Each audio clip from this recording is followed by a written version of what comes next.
not over.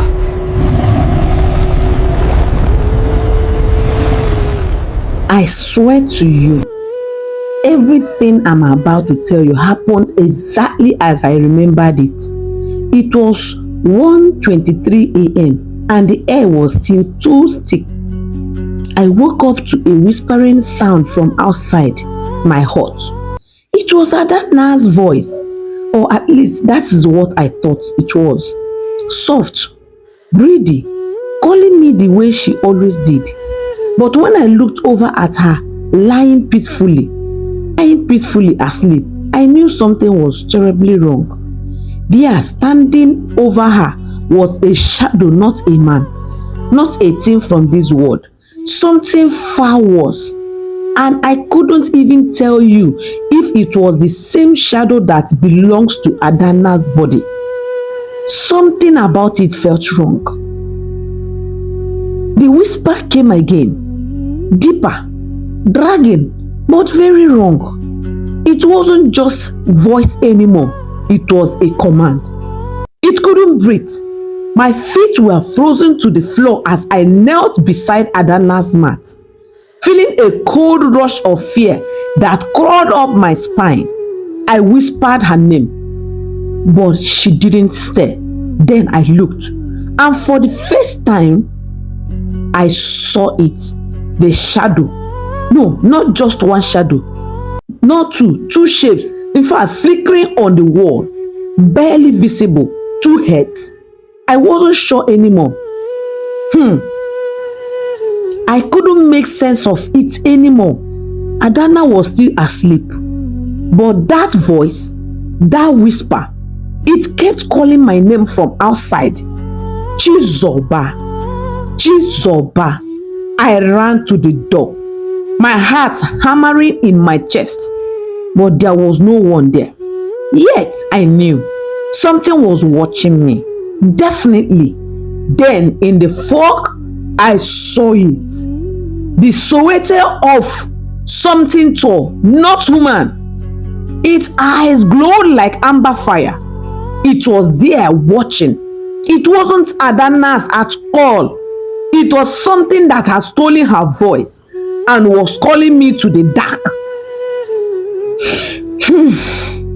Listen to the story. Then she sat up straight, her spine rising in one unnatural motion. I opened my mouth to speak, but the voice that came from her throat was not her own. A man's voice, deep, rough, empty. Chizoba, why did you leave me outside? My throat tightened.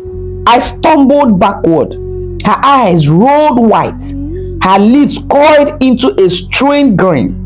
And then her shadow on the wall moved a full second before her body moved. It turned its head. Then she turned hers. My breath died in my chest. I ran for my life. If you're in my shoe, will you run? Barefoot, shaking, my heart hammering against my ribs. The moon hid behind clouds, and every path looked carved from darkness itself. I didn't know where I was going until I realized my feet were carrying me to the one place the night feared, my grandmother's hut. I banged on her door so hard my palms stung. Grandma, open the door, open, please, open. No answer. Then her voice came from inside, quiet, shaking. Chizoba, don't turn around. Please, I beg you, don't turn around. My blood froze instantly. I hadn't turned around. I hadn't looked behind me. He followed you from your hut, she said. She whispered through the wooden door. And that's when I felt it. Breath. Slow. Wet. Breath. Right behind my left ear. But when I looked down at the ground in front of me, there was no shadow. No outline. Nothing. Grandmother opened the door just enough to yank me inside and lock all 7 bolts. She pulled me into the dim room, light only by a small oil lamp. Her hands trembled as she held my face. "What called your name?" she asked. I told her. I told her. I told her about the whispers outside, about Adana's waking up with a man's voice, about the shadow moving separately.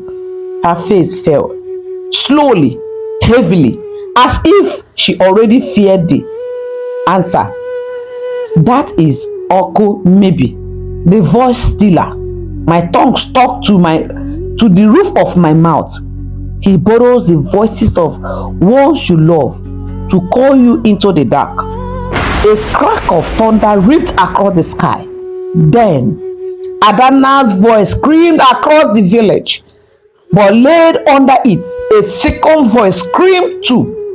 A man's voice, a laugh too deep to be human, echoing through her throat.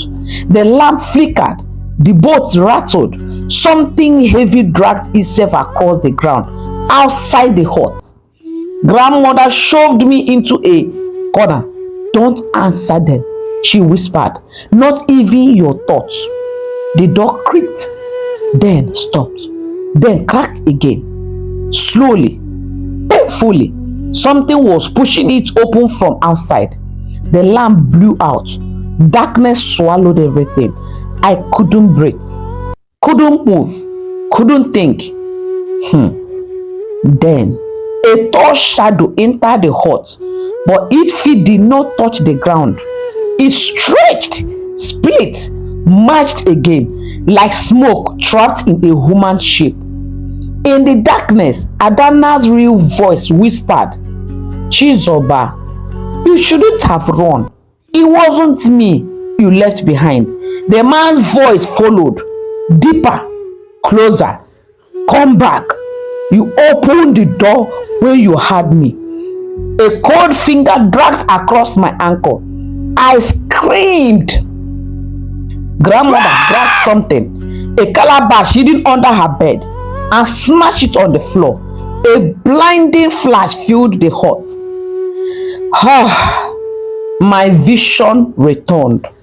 The shadow was gone, but Adana was standing in the doorway, eyes wide, teeth chattering, holding her throat with both hands. She whispered, "If that thing was outside, who was sleeping beside you before you ran?" Now, today, I still don't understand. I still don't know who or what woke up inside Adana's body that night. Please comment, have you experienced anything like this before? And if you were in my shoe, will you have run out or will you have stayed there? Which one was more dangerous than the one I did? Please comment. Let's hear your thoughts. Share this video.